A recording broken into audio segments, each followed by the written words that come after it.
Hello again to Healing the World Together. Oh my God. This time round, I have got somebody who I have known for quite a while. I want you to meet the incredible Elisabeth Carley Leonard. Now the crowd goes Whoa, wild. whoa, whoa, whoa, whoa, whoa. ECL, as she is fondly known. Do you know that you get called ECL? Yeah, apparently I do. People come to my inbox like, "Hi, yo, ECL." I'm like, this feels cool. This feels like a cooler name Cool, that is isn't it? warranted to be given to me, but I'm rolling with it. And I'm also going to ask you as well before I introduce you. So a lot of mutual friends go, I never know whether to call her Liz or not. Should I call her Liz? Because Elizabeth, should we call her Elizabeth or should we just call her ECL? What do you prefer? Just so that anybody who's watching this and they want to reach out to you, because what we are going to talk about is going to be incredible. What would you prefer to be called?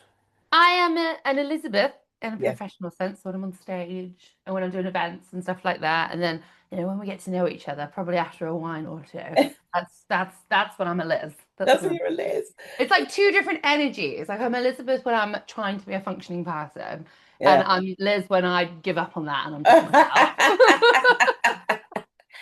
Oh my God. So let me introduce Elisabeth Carley Leonard to you. She is an award-winning founder, bestseller, and visibility strategist. And I promise you, when you hear what she's got to say, you're going to understand what this means. She's also the creator of Vibes and Visibility.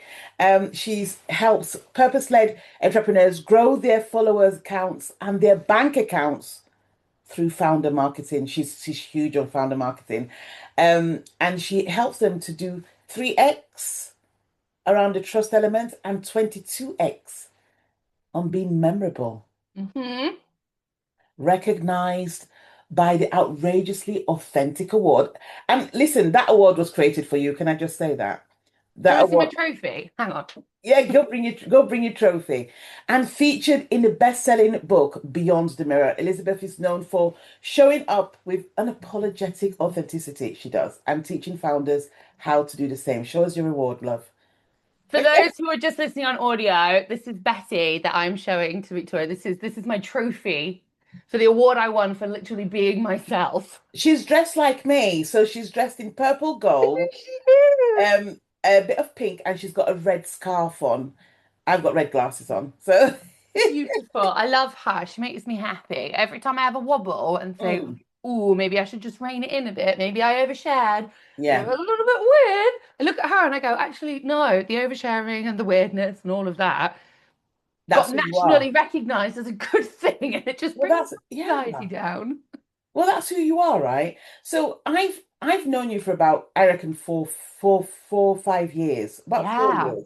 And I've known you before all of this started. So I'm so excited to have you on and thank you for coming on. So the first question I'm gonna ask is, what made you start thinking about visibility? What made you think that visibility was the thing that you wanted to focus on?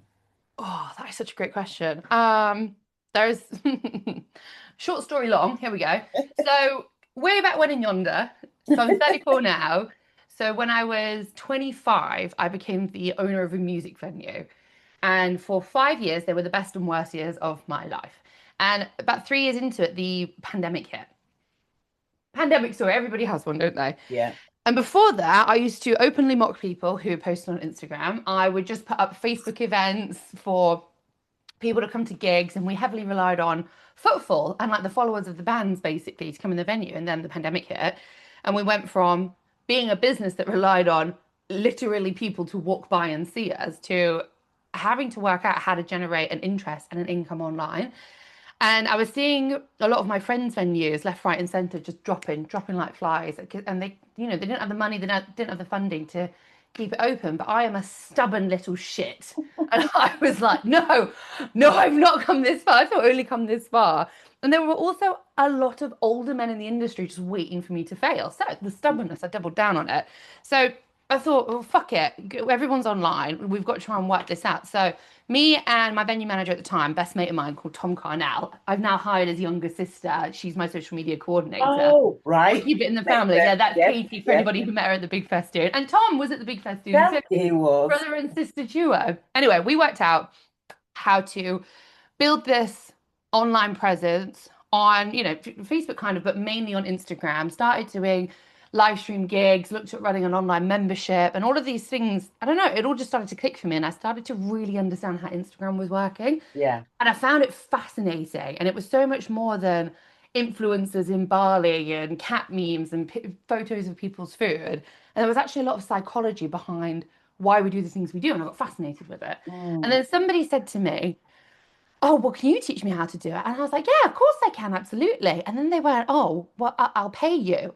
I'll pay you 30 quid an hour." I was about to stick in yeah. my mouth. Like, that was so much money, so much money to me back then. And I had so much imposter syndrome. So I like made this little course and it went really well. And then got another client, got another client. And then over the course of time, I then realized that didn't want to be in the music business anymore, had really bad burnout, and was trying to work out what I wanted to do next and what I was good at. And that whole sort of like ikigai yen diagram thing, like what am I good at? What does the world need? What brings me joy? Trying to find that midpoint. And I learned a lot about confidence and the NLP behind it and why we get fucked up with shitty little thoughts and how we can unravel them. And it was just through all of this that I thought, oh my God, we've all got so many good ideas in us, but someone at some point in our life said something to us and it knocked us for six, even if we didn't realize it in the moment. And that niggling little thought keeps us small. Yeah. And that annoyed me. That really annoyed me because I realized that that happened to me. Yeah. And then I went through this whole growth journey to work out who I am now, Mm, and then figured out that being able to have a great idea, turn it into a great business, and then have the confidence to actually put it out there is mm, such an empowering thing to be able to do for yourself, but to give to somebody else as well. And then it sort of naturally developed into Vibes and Visibility where we are now. And our mission is basically to empower the fuck out of founders to make a fuck ton of money and a fuck ton of positive impact in the world because there's too much shit out there. And the louder we are, the harder it's going to be for people to tell us to be quiet and sit down in the corner. So in a roundabout way, I hope that mm. answers your question. It did answer it, and also it sheds some light on a lot of stuff, or some stuff that I don't know about you. So because, like I say, we met when things were not great, and I always tell people about that lovely day in that lovely Italian restaurant, and trying to think about what you're going to do, and you were doing these incredible retreats at the time, and but you knew you were meant for more, and you were sort of like navigating life.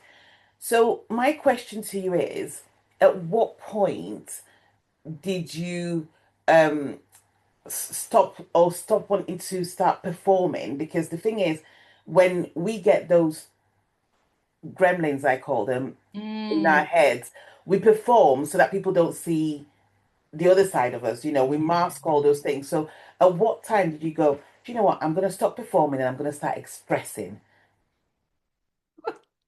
You know the answer to this. Well, and just don't do this at home, kids. Don't try this at home. Unless you're really prepared for the consequences of your actions here. The moment was when I decided to blow up my life and leave my very nice husband and my very nice house and my very nice dog and my okay business in Leicester and got on a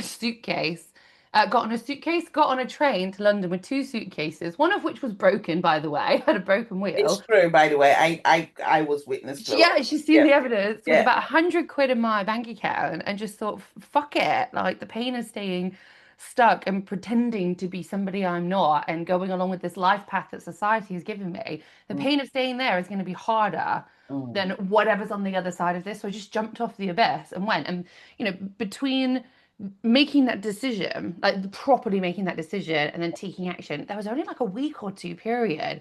It wasn't very long. But I just thought, I've got to do it. If I don't do it, if I don't do the hard, scary thing now, I'm never going to do it. And I'm going to keep giving myself reasons to stay here because it wasn't that bad. My life wasn't that bad by any means, but it wasn't that great. And I mm. knew it could be great and I knew it could be brilliant. So I did that, moved to London, dyed my hair pink for a bit. I thought, oh, I'll try this version out. She was all right. She I'd didn't stay forgotten around that. long. I'd Yeah. forgotten that. I'd forgotten the pink hair. I found my old journal the other day when I was renovating my office.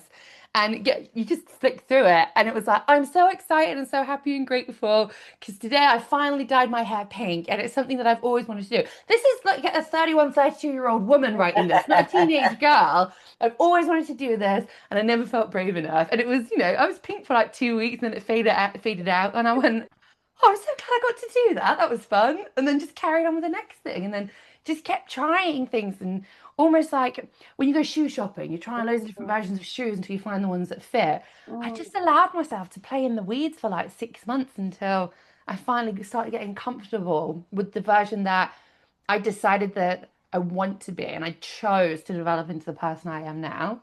And it's love just that. such an empowering thing to be able to go, no, I'm going to make a decision to make a decision and just fucking go and do it. Yeah. No, I love that. And like I say, I've witnessed a lot of this, so it's quite, I feel like I'm reliving some of it with you. Mm. Um, but you also talk about being unapologetic. You talk about unapologetic authenticity. What were you apologizing for before? My existence. Me breathing. Yeah, I mean, for the longest time, I was too fat, too thin, too loud, too quiet, too Oh, smart, too dumb. mm, There was, I was so busy trying to please everybody. I was trying to keep everybody happy. mm. And so much so that it was at the detriment of my own happiness and my own self-worth. And when you do that for long enough, you don't actually remember what your own wants and needs are. That part, So 100%. when somebody then asked me, what do you want? Mm. I broke down in tears and was like, I've got no idea. I don't Wow. know. I don't know what I want. And then someone then asked me, what are your values? And I said, I don't think I know what that means. I don't know what that means.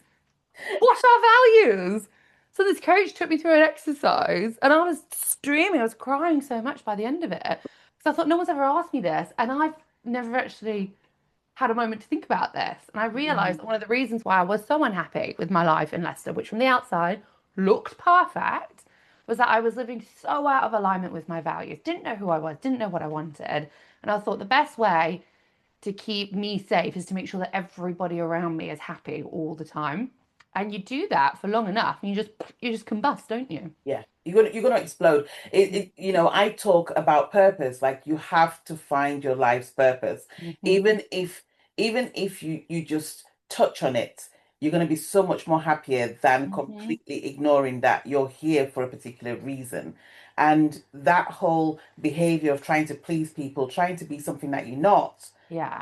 is a classic example of not knowing why you're here. Which is again is relative to the question, what do you want, and not knowing and going, oh my God, I don't know what I'm here for. So let's move forward to the people around you and the people whose lives we're trying to change. Mm. So why do you think that people trust trust a person more than a polished brand? Oh,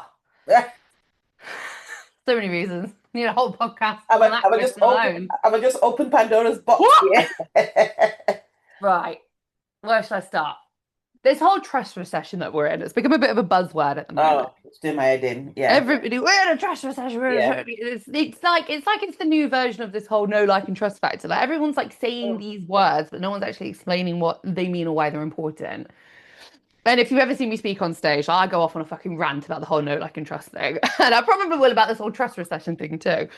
But if anybody who doesn't know, no one's told them what a trust recession is. It's basically the fact that like as consumers and as people, we're wising up to the fact that all that glitters is in gold. And by that I mean we are sold to constantly, not just on social media now, but in Mm. our day-to-day life. Like there are ads everywhere. It's very like Black Mirror sci-fi, how many ads there are just Yeah. popping up in random places. And because a lot of people, especially in the pandemic era, when everybody was saying like online courses, Mm. the marketing was spot on for a lot of people back then, but then the promise and the delivery wasn't there. So they're being sold one thing and they're getting another.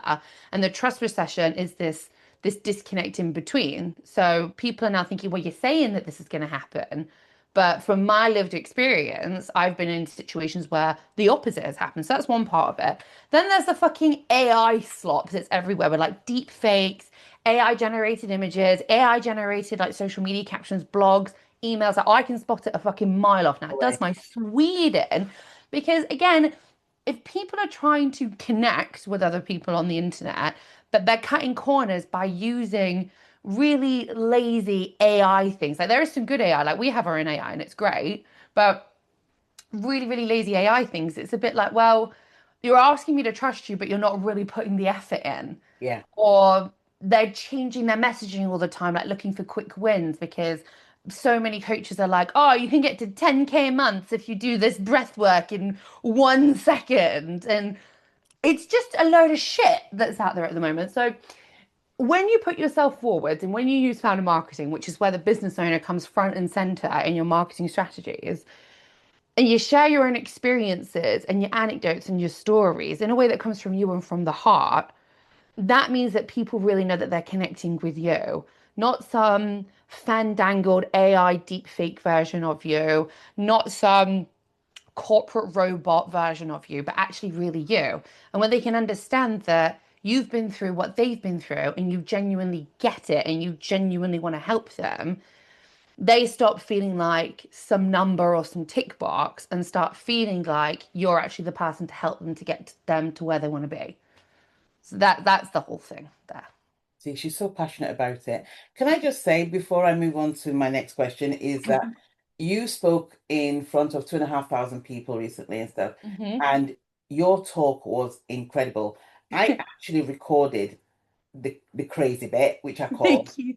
where you literally, correct me if I'm wrong, you asked somebody what they did, Hmm. and you literally dismantled the whole person's reason for being here, and you gave them 12 different ways to present that problem. It was fascinating. In 2 minutes and In two 43 minutes, seconds, and that was incredible. a complete stranger. I do it. It was. I like to make life hard for myself. I pick out a complete stranger in the audience.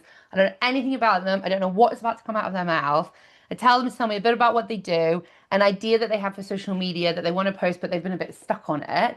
And then I don't only give them one idea back, I give them 12 high converting posts back straight off the bat.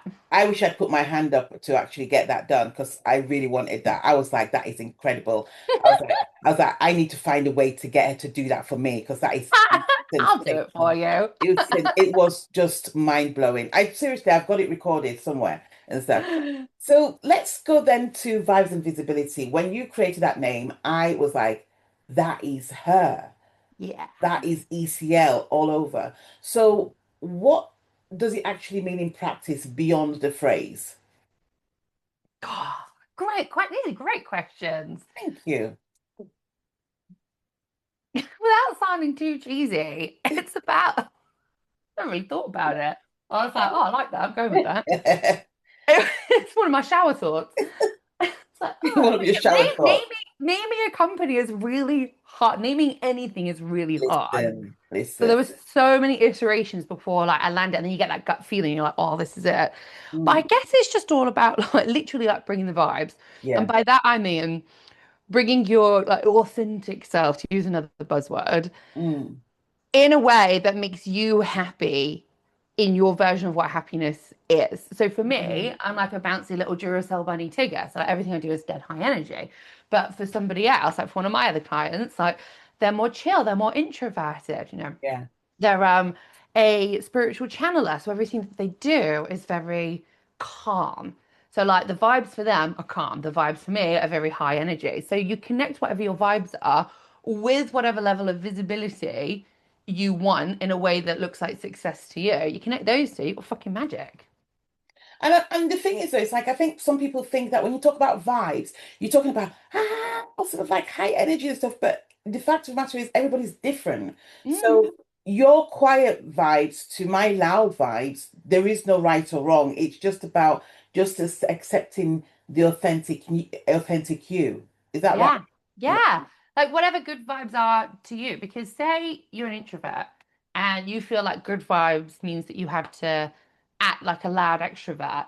that's going to come across as like forced and fake. And then when you look at like the woo-woo energetics of things, Mm. people pick up on the energies of people from a woo-woo sense, but also from a psychological, subconscious sense, Yeah. way quicker than they understand what's coming out of your mouth. So if you're putting on some forced performance, even Mm. if you're doing it to like an Oscar-worthy sort of level, someone in them's gonna know,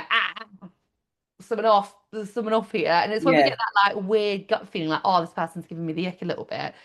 But if that person just came into that environment being their calm self, not only are they going to feel more relaxed and confident, the person that they're interacting with are going to realize, oh, this is this is their true self. Yeah. And they'll want to connect with Yeah. that more. Have some water, love. Have some water. The passion is making her thirsty. I'm a yapping, Yeah, the professional passion is making her yapper. parched. Okay. So, why do high performing people struggle most with visibility? Because you'd think that because they're high performing, that they'd be out there and stuff and doing things, but actually, a lot of them struggle with just being. Yeah. There's so many different ways to answer that question. So I can only speak from my lived experience and from a few people close to me as well. I think when we're out there doing our thing and high performing, that takes up so much energy and mental capacity. Mm, And we're fucking busy most of the time. Like hypocritically, yeah. my own social media consistently falls to the bottom of my to-do list, which is good and bad in a way. It's good because I can genuinely connect with busy business owners and busy high performers and say, listen, I get it. I really fucking get it. But bad because obviously it's like my whole business is like showing up online. Type of Yeah, visibility. but I'm dead open about this to people. And I say, if I had another me, Yeah. I would be great.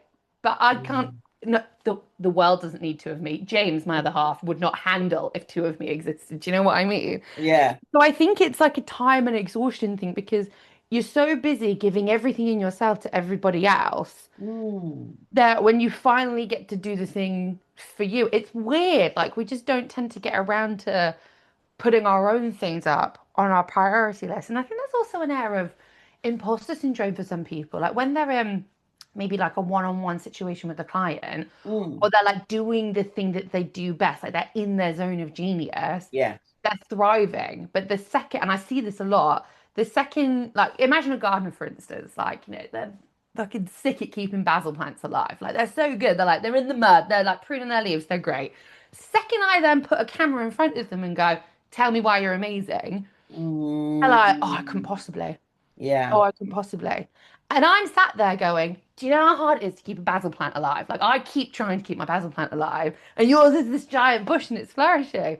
How do you do that? Oh, well, it's not a big deal. And they downplay it. Yeah. Do you know what I mean? Yeah. And it's Yeah. frustrating for me. So, like, the work that I do, it's my job to pull that brilliance out of people and write it into a strategy and then sit down next to them and go, say these fucking words. And I've actually had it on content days where someone's coming to me and, she's inch and seven figures in a business. So, like, very successful on paper. And she looked at me, she said, I couldn't possibly say that. And I said, is it true? And she said, yeah, it's true. And I said, and you did that? She said, yeah, I did that. And I said, well, why can't you say it then? And she goes, oh, it just feels a bit braggy. And I was Oh. like, babe, you did this really cool thing. Like, it's not bragging to Mm. celebrate your achievements. So I think there's an element of that. Maybe it's a British thing. I don't know, but Well, it's funny because at the beginning of this conversation, you talked about the fact that at some point in our lives, somebody has told us something that has stuck with us yeah. and held us back. And Mm, and I really do believe that our traumas stay with us. yeah. And and they get triggered at different parts of our lives. Hmm. And especially when you're, a high performer, who are the sort of people that I work with as well, we're so busy. Like dealing with the trauma is the last thing on our mind until until it starts shouting, or until we need something and we realize that what happened to us 20, 30 years ago is now affecting or blocking our next level of progress. And that, Oh, yeah. And you know what? It's interesting you should say that. So I'm gonna let you and you're listening on a bit of a vulnerable secret here. And I don't like being vulnerable publicly, but it's something that Yeah. I'm working on. I don't think Yeah. anyone enjoys it. Yeah. So, right, the big festu. We've already spoken about how amazing my party trick was and incredible. And I got a standing ovation halfway through my talk and this, that, and the other. I come off stage and all I can think about is this one moment that went wrong. And I ran over a bit.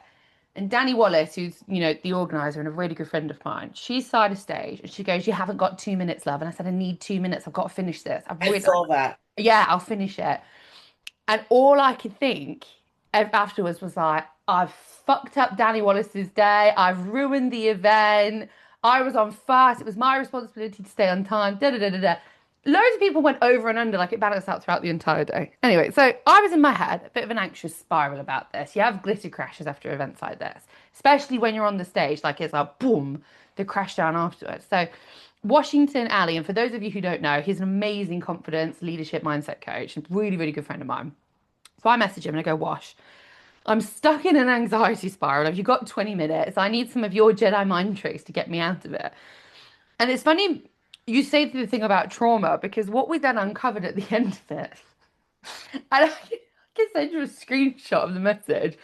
But basically, I said to him, "Danny Wallace is not my father." And he sent me like hashtag Danny's not my dad, like in this afterwards. Because the reason that I was in such a spiral about upsetting Danny is because I have trauma around things to do with my dad telling me off for talking too much. And he would constantly say when I was younger, too many words, cut it down, you're talking for too long.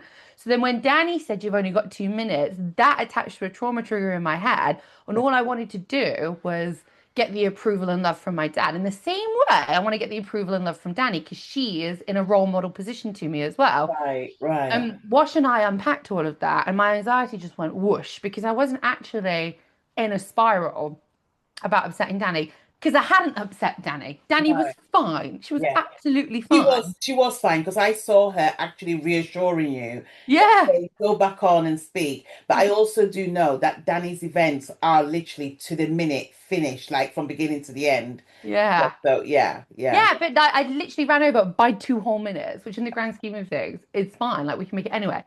But that's so interesting with the whole trauma thing, isn't it? And Yeah. Wash was like, "Bruh, your daddy issues are coming up here." And I was like, "Danny Wallace is not my dad. Danny Wallace is not my dad." But this is the thing. And I Yeah. hadn't, I've done so well with my trauma work and Mm, I've had so much therapy, like therapy gold stars coming out the wazoo for me. Like I've worked hard on myself.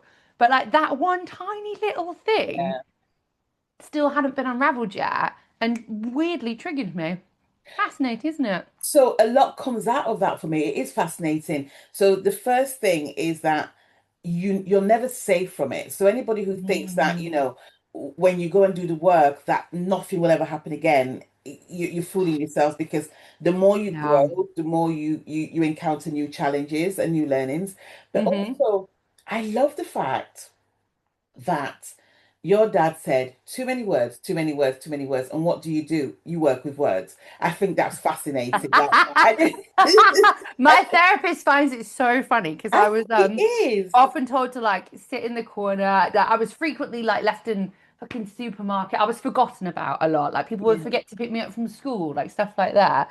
So Mm. my therapist finds it so fucking funny that I've created a life for myself where it is physically impossible to ignore and Yeah, forget I about was me just gonna now. say. She finds it so funny. She cracks up. She's this Irish woman who sits vaping on our video calls. She's so funny. I love it. I think you should send us the picture for in the outfit that you wore so that we can put that as your picture because your outfit at the event was sensational. I'll send you options. There's Yeah, send loads. us options and the pictures are outstanding. So, what would you say is the cost of staying safe in your visibility? Oh, another. God, you great questions. Listen, Cost of staying safe in your visibility. I think there's a cost of going for it and a cost of staying where you are, and you just have to make a decision mm, of which one of those you're more comfortable with. So if mm, you have this brilliance inside you, you were speaking about this purpose inside of you, and you don't listen to that, you're going Mm, to live a life full of what ifs and maybe if I and regrets, essentially. And I feel like slowly that's going to eat away at you. And then the cost of that is ultimately not only your happiness, but those around you, because we've all met mm, people who are bitter and resentful at any age, your 20s, mm, 30s, 40s, even like people on mm, their deathbed. They're mm. not nice to be around, those people. And No. it's like a virus. It grows slowly and slowly over time, doesn't it? Now, on the other side, the cost of being visible. You could risk failure. You could risk criticism. You might even risk death. Who fucking knows? Depends on how fucking nuts you go on it. But if the reward on the other side of that means more to you than wherever you are right now, I would say you have to go for it. I would absolutely say you have to just jump off the abyss and see what's on the other side. Mm. Because I would rather humiliate myself than live a life of resentment and bitterness. There is a saying that has been mentioned by, oh God, Stephen Bartlett and I think Alex Hormozy, and they say it's something like embarrassment is the price you pay for success. Like you need to, like if like there's no way you can get success if you don't get some form of embarrassment, whether Yeah. in some form of showing up, whether you put the wrong post out, you say the wrong thing, you behave in the wrong way. Like you're gonna have to get it wrong, but the more you keep doing it, and if I'm really honest, and I'm not a perfectionist. I'm gonna say this now. I am definitely not a perfectionist. However, I am one of those people where I'll do a video and sometimes I'll be like, oh no, I said that, or oh that doesn't look right, and I'll go, oh, I'm not putting it out yet. I need to do it again. Now, especially this year, I'm like, put it out. Put it out. I'm like, because people are waiting for you to say stuff, Vic. Put it out. So I've had to Hmm. become really bold and I can feel my stomach going, oh my God, but I might put it out. And you know what? Nobody comments on it. Nobody says, oh God, you missed that bit, Vic. They actually go, oh, thanks for that. Isn't that interesting? Yeah, and you know what? I'm the same. It's this whole notion of you just got to fuck it up and figure it out. Because the sooner you Yes. fuck it up, the sooner you can figure it out. And I used to be so pedantic That's the with word.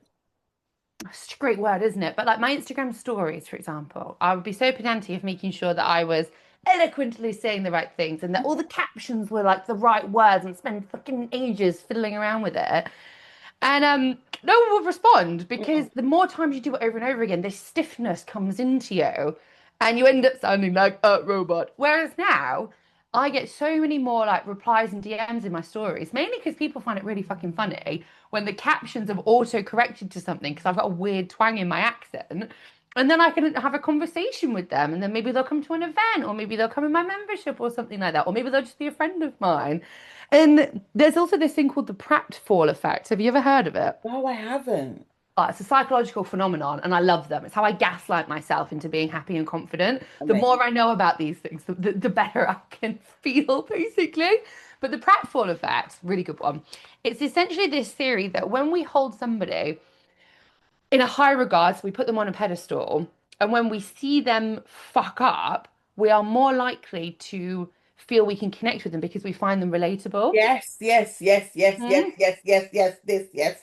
I didn't So know the that's what it more was called. mistakes you make, the Yeah. more money you will actually make. And the more perfect you're trying to be, the less money you'll make and the less followers you'll get. And Somebody it's such a told me this powerful recently. reframe, isn't it? It's science. You can't argue with science. I don't know if it's you that told me this, but somebody told me this recently. And I was like, that's really interesting. But it was such in a rushed environment that I walked away. Oh my God, it's so true. I'm going to start making mistakes, real mistakes. And it's funny how you say that because um so I sometimes sort of like, I'll start talking on video.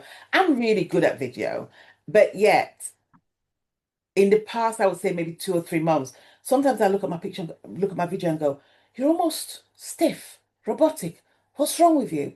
So here's a trick that I've started doing. Hmm. I will ask myself a question and I will switch on the camera Hmm. and I'll just chill and just talk. And then what then happens, it's almost like I'm like a bit like what you're like at the moment. You're just chilled, you're speaking to a friend, Mm. and I'll just start speaking to the camera. And what you see is me just speaking to a friend rather than me speaking to an audience. Hmm. And it's a question, it could be any of these questions that I'm asking you, but I'll ask the question and then I'll be so passionate about it that when I clip the video, there's these passionate bits of me, and I'm like, that's the Vic I know. There'll be some stiff bits as well at the beginning, but the more I lean into it, I'm like, oh my God. And I'm really, really training myself to be a lot more relaxed when I speak because and it's nothing to do with the fact that I can't speak, it's to do with, oh my God, is anybody going to watch this? Am I going to make sales, or is this going to bring people in? It's all those limiting beliefs that we have that then make you feel as if you need to Yeah. stiffen up and what have you. Hmm. Incredible, isn't This it? is it. And we all have it. And like when I'm tired, I have to be really careful with my energy. She says, box bottle black. I am trying to be more intentional with my energy because when I get tired, or my anxiety just goes like through the roof. And I have all of those thoughts and feelings too. And they're just Mm. not helpful. They're really, really not helpful. And I'll lie awake in bed at night and go, oh, I made a twat of myself on the internet again. Oh my God, everyone's going to hate me. My team's going to quit. I'm going to lose all my followers. I'm going to be on the front page of the Sun saying, oh my God, and it's a bit like, that's where I go. That's where I go. And then you have to try and like bring yourself back and be like, whoa, whoa, whoa, whoa, whoa. Let's neutralize this with some rational, logical thinking for a second. How much of this is true? Right, right. Okay, so here's another question. What's one shift that creates the biggest difference in how people show up and sell? Because I know that your trajectory in sales has just like, Yeah, it's been wild. In our first year, we hit the 100K mark in 10 months. yeah. Then we ended like last year on 150K. And this year we're projected for 500,000, which I'm Mm. doing a lot of nervous system work to get used to. It's like, Yep. Breathe in, because when breathe you out. met me, I think I was scraping 2 grand a month and Girl, trying to get to like that holy grail of 5K a month. And I couldn't fathom how that was even possible for me. And now I'm like, oh, chill, we're just another 10, 20K a month. Cool. Whatever. It's well, really weird. I just remember when we were in that restaurant and we both ordered like a 20 quid meal because it was and that was out for us at the Yeah. time. It was like, Yeah, that was so expensive. I was like, I yeah, can't afford this. yeah, we can't afford this and stuff, but we'll do the best and we'll sit here and look great and what have you. So that's incredible. Um, What was the so question again? I was I gonna got distracted. I was gonna say, so what's that one shift that creates the biggest difference in how someone would show up and sell? I think everything that I teach and coach and strategize on is focusing on always on connection first and then trusting that the conversions will follow. Because if Yeah. you are out there trying to sell, sell, sell all the time, it's like trying to ram your tongue down somebody's throat on a first date before you've even said hi, hello, how are you? Whereas if you take the time to actually focus on connecting with one person with one problem who needs one solution, and Mm, you talk about that in your marketing and, online and offline, like wherever you mm, are, then mm, people are going to naturally gravitate towards you. Like the shift for us mm, was when I found out about founder marketing, and I was like, fucking hell, I need to do this and everybody needs to know about this. Like, oh my God. And then I just took the pressure off and started to speak things from the heart. And I wasn't getting overly worried that someone was going to call me out, that I wasn't like some mm, super duper university trained strategist or something like that. And I think for me, focusing on that, speaking to one person, like you said, like when you do your videos, if you're actually speaking to one person who yeah. has one problem with one solution, somebody out there is going to look at that and go, that is me. Instead of going, here are my 5 top tips to XYZ, and you're trying to speak to 5 different people, they're going to be like, kind of. But if you can put something out there and somebody goes, how are they in my head right now? That person's going to message you immediately and go, I know in my gut that you're the person to help me with this. So, Yeah. like, we a really cool thing happened recently, and this is proof that like the machine is starting to work, and it's not an overnight thing. Like, took Mm, us at least like 8 9 months before we started getting complete strangers on the internet to be our clients. okay. But recently we started hosting these in-person events because I'm bored of sitting at home all day by myself and I miss people. So we've started hosting in-person events, and did the first one in February, and this woman shows up called Dr. Nicola Harding. Like, she's very smart, got a PhD. and she works, I think in fraud and banking, like very, very smart things, very smart things. Like I was a bit intimidated. And I said, like, listen, I don't recognize your name, so I'm really sorry if we have met, but how have you ended up here? And she went, oh, I saw one of your TikToks, just really felt like you got me, went onto your website and thought, fuck it, and bought a ticket. And I thought, total stranger from TikTok. And she's from Liverpool, and this event was down in Birmingham. Love And it. she doesn't know anybody that I know. Like, we've got no mutual. She doesn't know who Danny Wallace is. She doesn't know who Matt Alwell is. Like, she's so out of this circle. Yeah. And that's proof that what I've just said works because she saw one thing that Mm. resonated so hard that she then clicked onto my profile on TikTok, went onto my website, then went onto a different bit of the website. Like a lot of clicks had to happen there. And Yeah. the more clicks you've got in like the buying process, the more trust you've got to have. It's kind of like a trust currency per click. And so Yeah. that's wild that that happened. Do you know what? I always get excited when somebody buys from me that I don't know. There's Yeah. just something. It's like, oh my God, they're not a friend, they're not a Yeah. business associate, like they don't know me and it almost feels as if that's the credibility of what you're doing because you're like, Mhm. if somebody who I don't know sees this, it happened to me last week. Somebody I don't know came in and they've got a grandchild who's very ill and they want me to look at her, but equally she came on and said, and I want to book onto your purpose guaranteed program. And I was like, I don't know this woman from Adam, but she's poor. This is amazing. This is amazing. Funnily enough, Chloe Bisson, you know Chloe Bisson, don't you? Yeah, yeah, Yeah. yeah. So Chloe calls this fuck that's me moment. She calls it a fuck that's me Yeah. moment. She goes, you want to do it to the point where somebody goes, it's me. Um, Yeah. and and I always try and aim for that. It's taken me a long time though. It's taken me a long time. I've had to work on it. It's not come easy at all. Mm. And I'm not saying it's perfect, but it's getting to the point where people are going, I want to have a conversation. I want to have a Yes. chat. And it It's feels like, so good. It feels so good when that happens because then you know, like, right, not only do I know that I'm shit hot at what I do, not only do I know that what I do is creating positive impact in the world, but now I know that my messaging is fixed, so the word is getting out there and getting mm, into the hands of the people who need what I do. And mm, that's what I mm. love. Like that, oh, that's the gold for me. I love it when that happens. Not just for me, but like the people I work For other with. Feels people. so it's addictive. Yeah, yeah. And you also, one of the things that we haven't touched on as we move around is that how do you help people? Because, I find that your processes are quite interesting. We've got mutual friends who've worked with you and stuff, so you see the results and what have you. So if somebody comes to you, what should they expect? So our main thing is creating 3 months of content in a day for busy business owners. And we can either Mm, do that for you or we can teach you how to do it. And mm, we are heavily oversubscribed with doing it for people at the moment. I think the earliest I can onboard a new client is August at the moment. It's right. crazy. Great, we're so busy. Yeah, But when that started happening, I was like, well, I don't want to just sit on my ass and do nothing. And this yeah. whole like empowerment thing, it's like a huge value of mine. So we started hosting these in-person events. So they're called the Influential Founder Sprint. So it's 2 days Mm, where on day one you come and learn all the strategy and yeah, you leave with your own bespoke 3 month posting plan. And right. but I coach you on a thing and then we have get shit done time. And then I coach you, then we get shit done time. So you're not Yeah. leaving with a book full of notes. You've got something like tangible, you know what you're doing. Then on day two, and this is the really cool thing, we create the 3 months of content from your strategy, but in a rotational way. So in one room, you're filming talk to cameras with me. In a second room, you're filming all your B-roll with James. In a third room, you're getting professional brand photos taken by a photographer.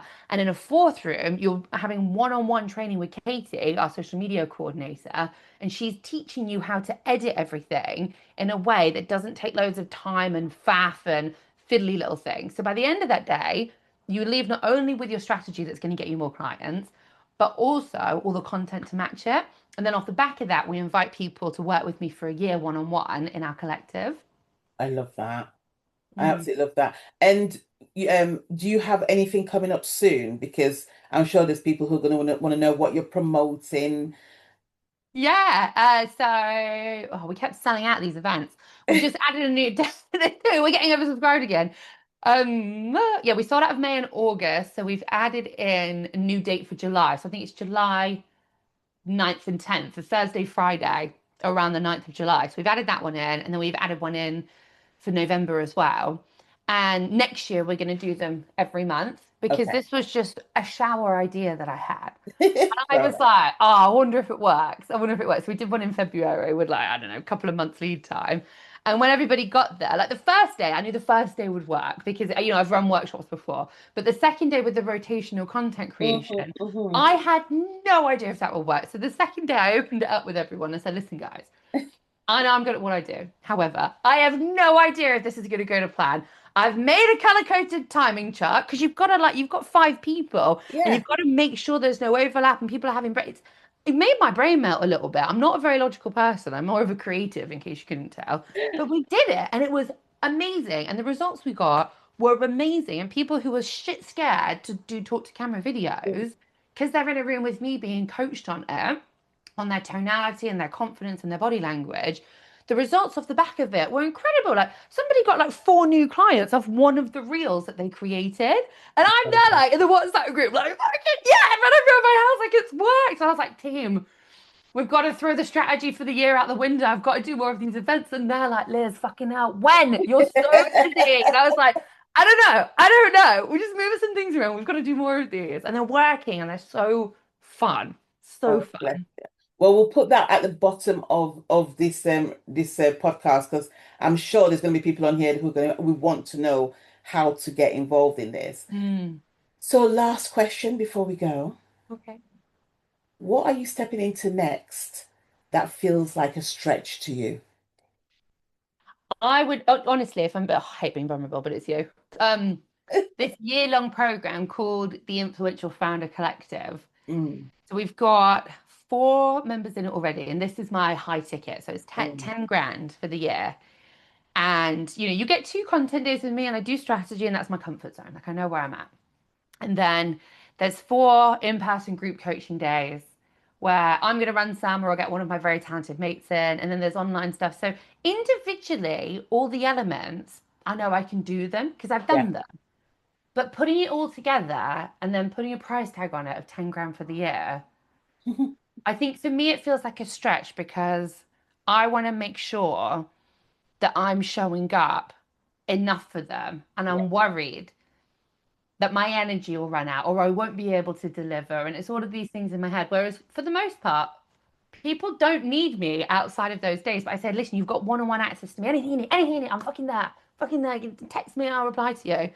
And so when the 4 members that we've got so far, when those WhatsApp chats go quiet, I then knee jerk into maybe they're not having a good time. Maybe I need to do Oh, more.